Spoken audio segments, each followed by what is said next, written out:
Bien, pues vamos a platicar esta mañana con la secretaria del Trabajo y Previsión Social, Luisa María Alcalde. ¿Por qué? Porque ya, como vimos, está avanzando este dictamen y es prácticamente un hecho, una realidad que en México se amplía la cuota mínima de vacaciones desde el primer año. Discusión que todavía está en la fase final en el legislativo. Secretaria, ¿cómo estás? Buenos días, bienvenida a Milenio. Samuel, ¿cómo estás? Con el gusto de saludarte a ti y a toda la audiencia. Muchas gracias, secretaria. Pues de entrada, la verdad es que el debate creo que ha puesto felices a la mayoría, por lo menos en la clase trabajadora de México, aunque también entendemos ha provocado ciertas dudas sobre el sector obrero patronal en cómo se va a ejecutar esto. Una de las propuestas que hacían, ayer hablaba con el presidente de Coparmex, era que estaba bien, solo que sugerían ellos, proponían que no se tomaran todas de un solo golpe al año, es decir, que se pudiera hacer en periodos para no afectar la operatividad. ¿Ustedes cómo ven esto? ¿Respaldan, acompañan esta propuesta o piden que se quede como está?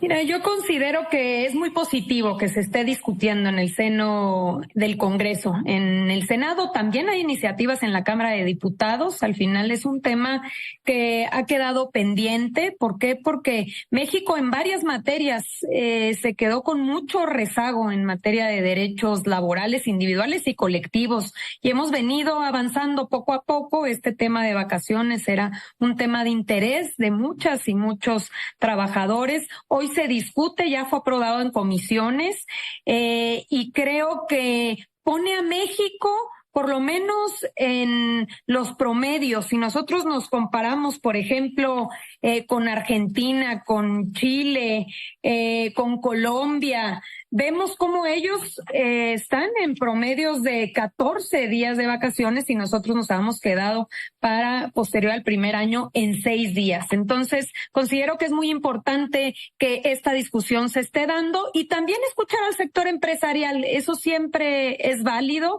porque este tipo de conquistas laborales no deben por qué poner en riesgo ningún tipo de negocio, ningún tipo de empresa, como no lo va a hacer. Entonces, como bien dices tú, uno de los comentarios del sector empresarial es que la ley no obligue a que este tipo de días se tengan que tomar todos en un solo momento, sino que se puedan dispersar a través del año laboral, cosa que me parece que los legisladores serán sensibles en escuchar y muy probablemente el dictamen pueda tener algún tipo de modificaciones en esta materia.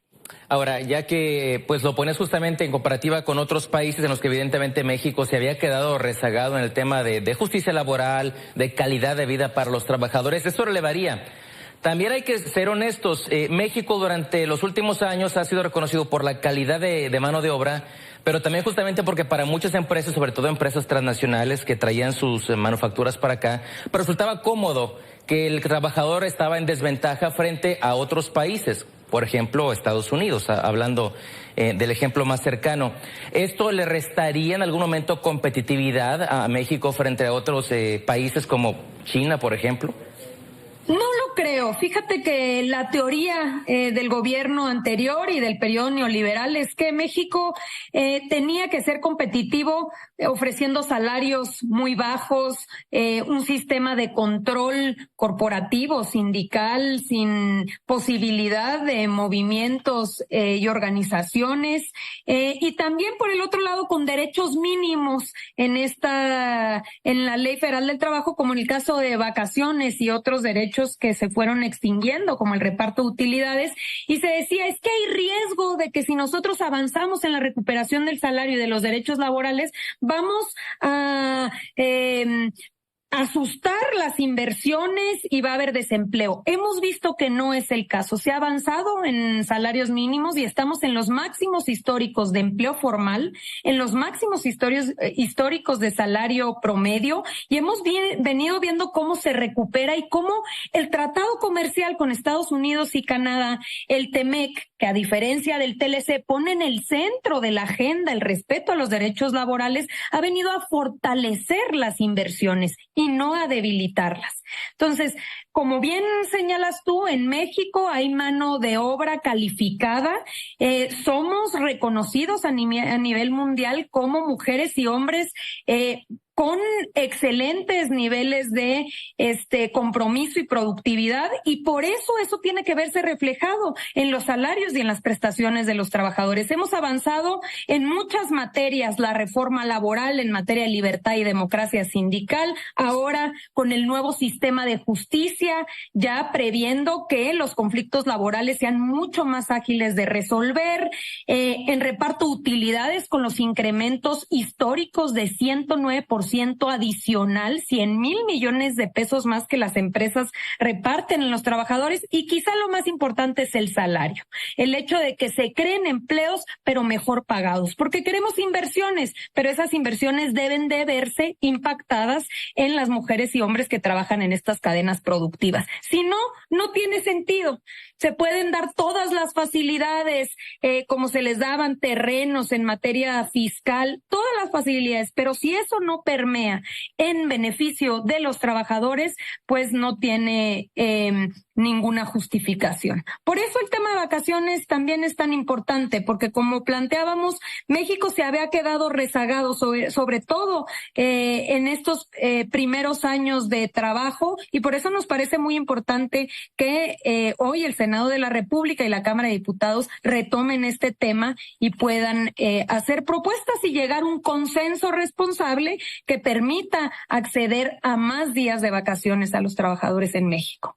Bien señalas, haciendo este resumen, secretaria, pues lo que se ha logrado frente a subir el salario mínimo, ahora lo que está a punto de palomearse ya que será el tema de vacaciones, y este año vimos también un avance importante, incluso un fenómeno curioso, positivo, en el reparto de utilidades. ¿Cuál crees que serían todavía los pendientes para llegar a un nivel de vida ideal, digámoslo así, o idóneo en México en cuanto a la clase trabajadora?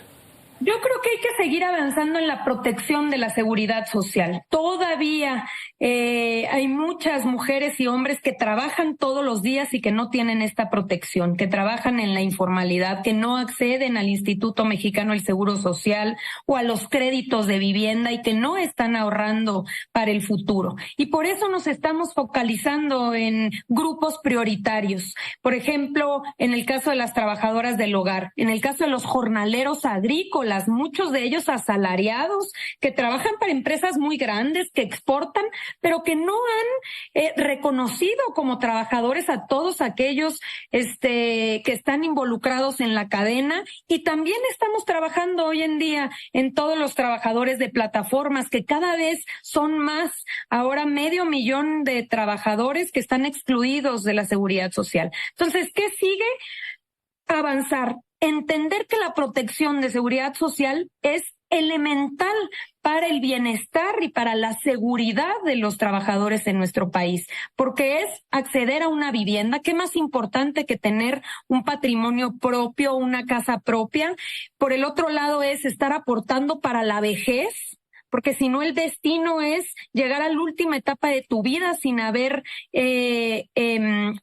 hecho una planeación para esta etapa tan importante, y sin lugar a dudas todo lo que tiene que ver no solo con atención médica, sino con incapacidades, con maternidad, con guarderías.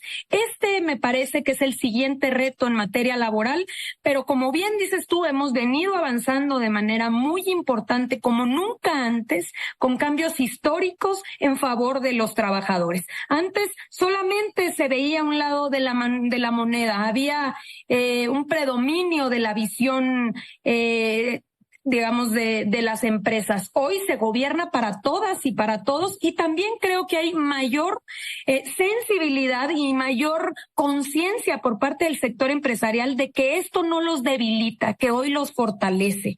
Y también hemos venido viendo cómo a través de la negociación colectiva, pues cada vez se van generando mejores condiciones salariales, mejores aumentos, y eso, sin lugar a dudas, fortalece la economía desde abajo.